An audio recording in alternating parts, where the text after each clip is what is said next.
Somewhere in the rolling hills of Santa Barbara County, hidden behind iron gates and tall hedges, sits one of the most mysterious properties in the world. A place that once echoed with the laughter of children, the rumbling of roller coasters, and the sound of music that could stop traffic.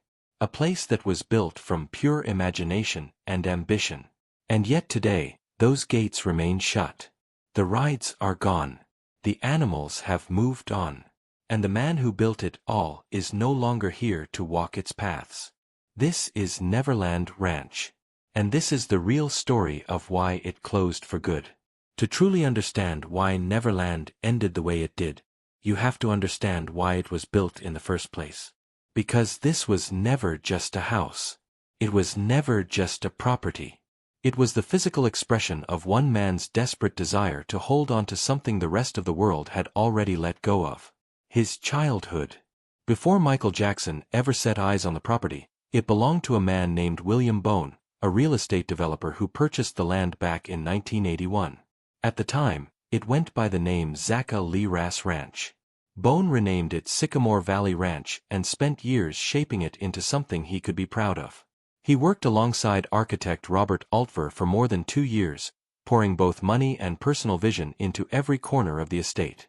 By 1982, a grand 13,000-square-foot mansion stood at its heart, surrounded by formal gardens, a stone bridge, and a 4-acre lake fed by a 5-foot waterfall.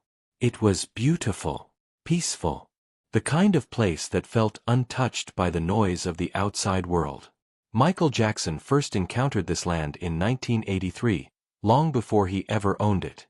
He had come to shoot a music video alongside Paul McCartney, whose wife Linda was staying at the estate at the time. The moment Jackson walked those grounds, something clicked. He told those close to him that one day, this place would be his. He meant it. 5 years later, in March of 1988, he made good on that promise. He purchased the estate for somewhere between $19 and $30 million, depending on which report you trust. To keep things quiet at first, the transaction was processed through a trust, with his lawyer and accountant acting as the official buyers. Within a month, Jackson canceled that arrangement and took full personal ownership of the land. Then he gave it a new name. A name taken straight from the pages of a story about a boy who refused to grow up. He called it Neverland. What Jackson did with that land over the years that followed was unlike anything a private citizen had ever attempted. He did not simply renovate a mansion. He built an entire world from scratch. Neverland became home to its own private amusement park, filled with rides you would expect to find at a county fair. There was a Ferris wheel, a carousel, a roller coaster, bumper cars, a pirate ship, a wave swinger, a superslide, and an octopus ride. There was also a fully stocked arcade where children could disappear for hours. For the animals, Jackson created a zoo with giraffes, elephants, orangutans, and his famous chimpanzee Bubbles. He built a movie theater with a proper stage. He installed 3 separate train systems running across the property, one of which was a steam engine he named Catherine, after his mother. He also opened the gates. Not to the public in any formal sense, but to children. Sick children. Children from hospitals and shelters and difficult circumstances who had never experienced anything like this. Jackson would invite them to Neverland for the day, to ride the rides, to see the animals, to feel like kids with nowhere to be and nothing to worry about. In 1995, the ranch hosted the World Children's Congress, bringing young people from across the globe for workshops connected to the 50th anniversary of the United Nations. In 1991, Elizabeth Taylor married her husband Larry Fortensky right there on the grounds. In 1993, Oprah Winfrey sat across from Jackson in his own home and conducted one of the most watched interviews in television history. Millions of people got their first real glimpse inside Neverland that night. And what they saw looked, by every measure, like a dream. But the dream had a shadow that was already growing longer. On the morning of November 18, 2003, that shadow arrived at the gate with a search warrant. Law enforcement descended on Neverland Ranch in full force, and the footage was broadcast live on television. What followed was a criminal case that consumed global media attention for the better part of 2 years. Jackson was charged with multiple counts involving a 13-year-old boy named Gavin Arvizo. The accusations were serious. The trial, held in Santa Barbara County Superior Court, lasted 4 months and included charges of molestation, conspiracy, and the intoxication of a minor. Reporters set up permanent camps outside the courthouse. Every day of testimony was analyzed, dissected, and broadcast around the world. Jackson's reputation, already complicated by earlier accusations in the early 90s, was now on trial in the most public way imaginable. His defense team challenged the credibility of the accusations. Celebrities like Macaulay Culkin and Chris Tucker testified in his support. Jackson maintained his innocence throughout. And in June of 2005, the jury returned its verdict. Not guilty on all counts. He had been cleared. Legally, the case was closed. But something else had closed too. Something that could not be reopened by any court decision. Michael Jackson told those around him that he would never go back to Neverland. Not because he was forced out, but because the place no longer felt like his. The home that had once represented freedom and imagination had become, in his mind, a site of trauma. A place where police had walked through his bedroom, catalogued his belongings, and turned his private world into public evidence. He left. And he never returned. The gates closing behind Jackson did not mean Neverland stopped costing money. It meant the opposite. By 2007, the financial situation surrounding the property had become severe. Reports began surfacing that the ranch was heading toward foreclosure. Jackson's spokesperson pushed back on that language, insisting it was simply a matter of refinancing an existing loan. But the numbers told a harder story. Jackson still held 87.5% ownership of the property, but the bills were mounting fast. In February of 2008, a formal notice arrived from the financial title company. Jackson had until March 19 to pay $24.5 million, or the ranch would be put up for public auction. Everything would go. The buildings, the land, the trains, the artwork, all of it. Jackson's legal team scrambled to find a solution. A private deal was arranged with Fortress Investment Group, buying some time. But the pressure did not let up. 2 months later, in May of 2008, another auction was scheduled.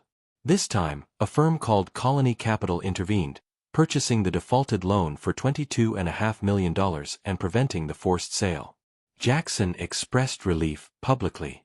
But the arrangement came at a price. In November of 2008, he transferred the title of the property to a newly formed entity called Sycamore Valley Ranch Company, LLC, a joint venture with Colony Capital. He still held a stake, but control had passed to someone else. Shortly after that transfer, neighbors began watching trucks pull ride after ride off the property. The Ferris wheel, the carousel, the roller coaster. All of it loaded up and driven away. Sold to amusement companies across California, Oregon, and Washington. Some of those rides ended up at county fairs, still carrying signs noting their famous former home. The Dragon Wagon roller coaster made its way to Coney Island. The Sea Dragon ended up at a park in Kentucky. The physical pieces of Neverland were scattered across the country, and the heart of the place went with them.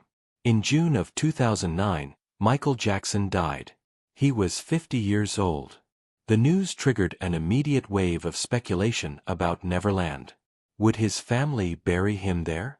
Could the estate become a destination like Graceland, where fans could gather and remember?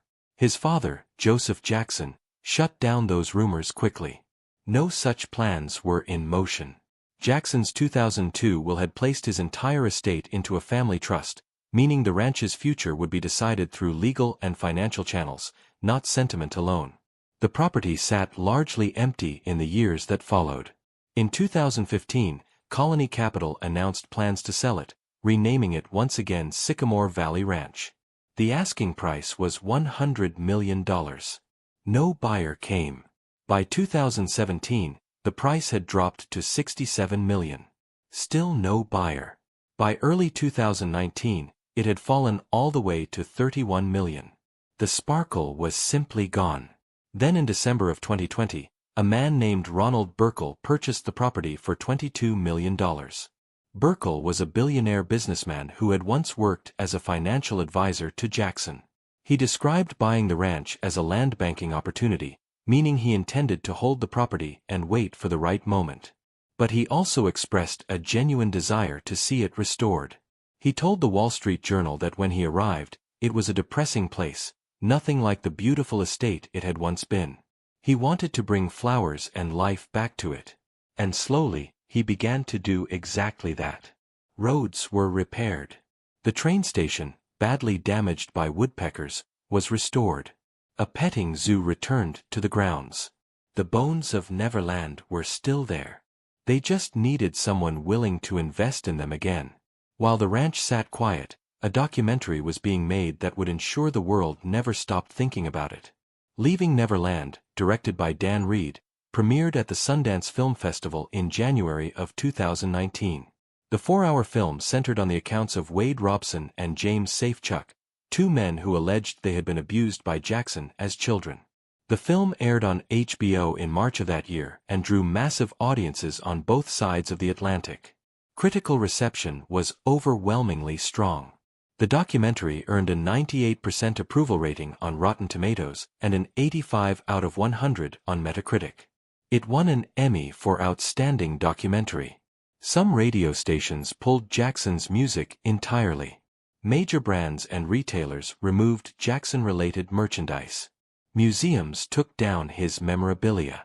The Jackson estate responded aggressively. They filed a lawsuit against HBO, claiming the network had violated a 1992 contract prohibiting disparaging content about Jackson, a contract tied to the airing of his Dangerous tour. They sought $100 million in damages.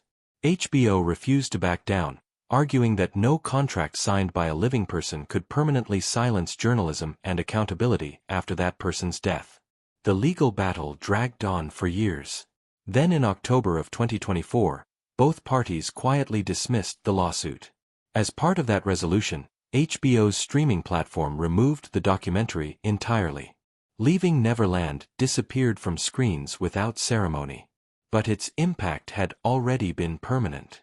And then something unexpected happened. In June of 2024, it was confirmed that a major film production had moved onto the grounds of Neverland Ranch. Not a documentary. A full Hollywood biopic titled Simply Michael, directed by Antoine Fuqua and written by John Logan. Michael Jackson's nephew, Jaffer Jackson, had been cast to play his uncle in the role.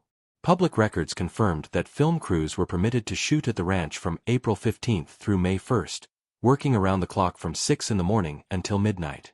Over 300 crew members were on site. Rides had been rebuilt